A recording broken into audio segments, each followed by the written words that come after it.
Here's a sample of Intarsia knitting. Intarsia is knitting with 2 or more colors, and each color section has its own strand of yarn. See all these strings hanging off the end of the work? Every time you switch colors, you switch to a new strand of yarn. The only problem with this method is these strands love to get really tangled up. There's a couple of methods of dealing with this. If you're doing a section where you're not going to need that much yarn for it, the best thing to do, I think, is to just cut a couple yards of yarn or however much you need and just let it dangle. You don't have to wind it into a bobbin or anything. And then when they get tangled, you just pull it out of the tangled mess, and it just slides right out, and you're untangled. For longer lengths of yarn, you can wind them into center pull bobbins like this, where you can just pull the yarn right out of them. These are handy. These will tend to get twisted together, but at least they're manageable. I'll show you quickly how to wind one of those bobbins. You want to start with the end that's closest to the knitting, and then just start weaving it in a figure 8 through your fingers. The figure 8 is good. You can just wrap it around, but the figure 8 really does help keep the yarn from getting tangled on itself when you pull it out of the little bobbin. So then just take it off your fingers and wrap it a few times with the end and pull the end through or partially through. And now you have a center pull ball. Okay, those are good to know how to do. Okay, so to do the knitting,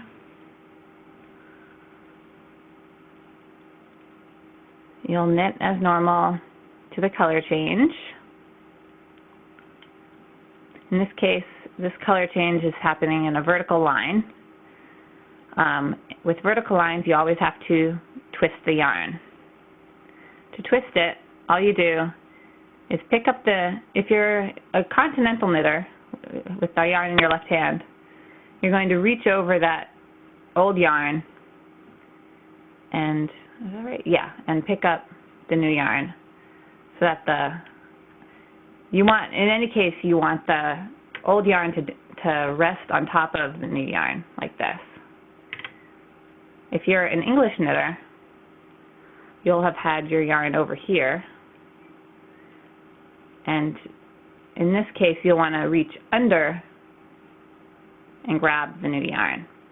So the result's the same. You've got the old yarn on top of the new yarn, crossed over in an X. Here's what they look like uncrossed, with the old yarn on the old side and the new yarn on the new side. Here's crossed with the old yarn on top, always. So now you begin knitting with the new yarn.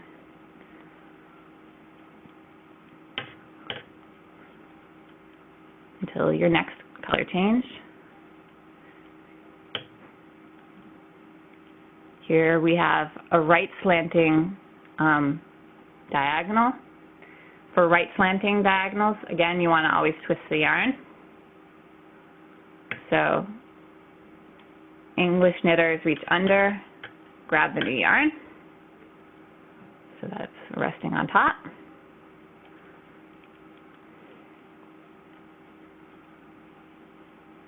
And knit.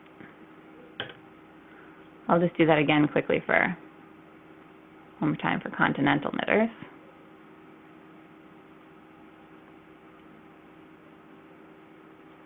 How did we have this here? Oh, I dropped a stitch. No problem. Okay. I think it's like so. Okay, so for continental knitters, you've got the old yarn like this. You'll reach over it to grab the new yarn, and again you have them crossed.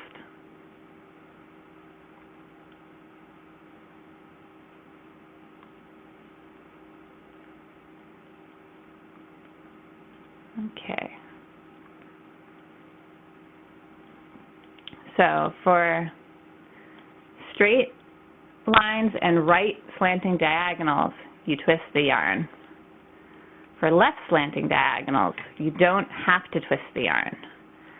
You can. It's not tragic, but the expert books will say not to do it. And the way I remember not to twist the left slanting yarn is I think of the letter L, which stands for left, and it also stands for leave it. If it's a left slant, leave it. Don't twist it. So let's see, we're almost there. I'm not that fast a knitter compared to some, I guess. Okay, so one more stitch in this color. Now leave it.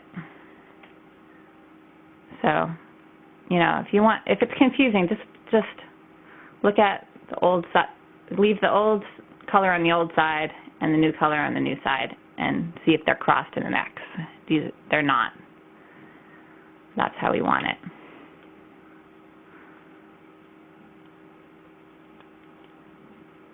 And it's the same on the purl side. I'll show you.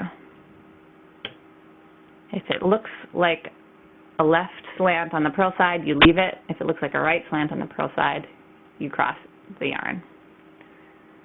So this first one we come to on the purl side is a right slant from the purl side. Oops, I don't want to knit that with this color. So with continental knitters, over the yarn and grab it so you have a cross. It's resting on top of the yarn.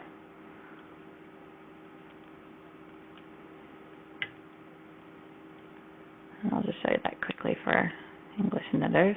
Sorry to go so slow, but it's worth it. This is what it's all about. Okay. So you had this color in your hand as an English knitter. Now you're going to what are we doing? We are going to reach under the yarn, pick up the new yarn, and purl with it.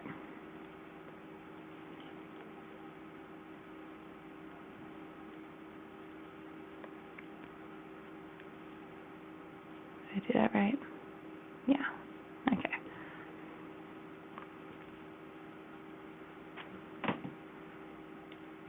So back across this whole row.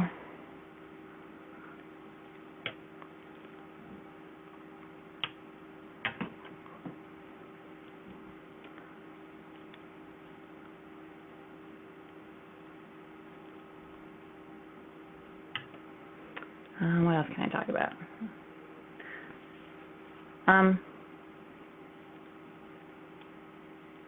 Do I have a preference between Intarsia or Fair Isle? Not really. Well, I guess I like Fair Isle just because it's less strands of yarn and they don't get tangled if you knit them with two hands. It's really easy to keep them from tangling if you knit with one color in one hand and the other color in the other hand. And there's also mosaic knitting, which is the easiest two-color knitting, which I'll explain in another video. Okay, we're almost here. So now we have a left slant, and we're going to leave it without crossing it. So leave the old color on the old side, pick up the new color. Oops, what am I doing? Yeah.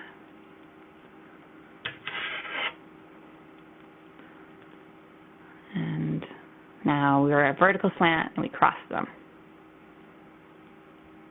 so that the old color is resting on top. And that's it. On the purl side and on the knit side, Intarsia knitting. And I actually did, I'll show you, see if we can find it. I did cross the yarn on the left slant on both sides. And we'll see if we can find it, if it's that big of a deal. You know, if it's that superior to leave it.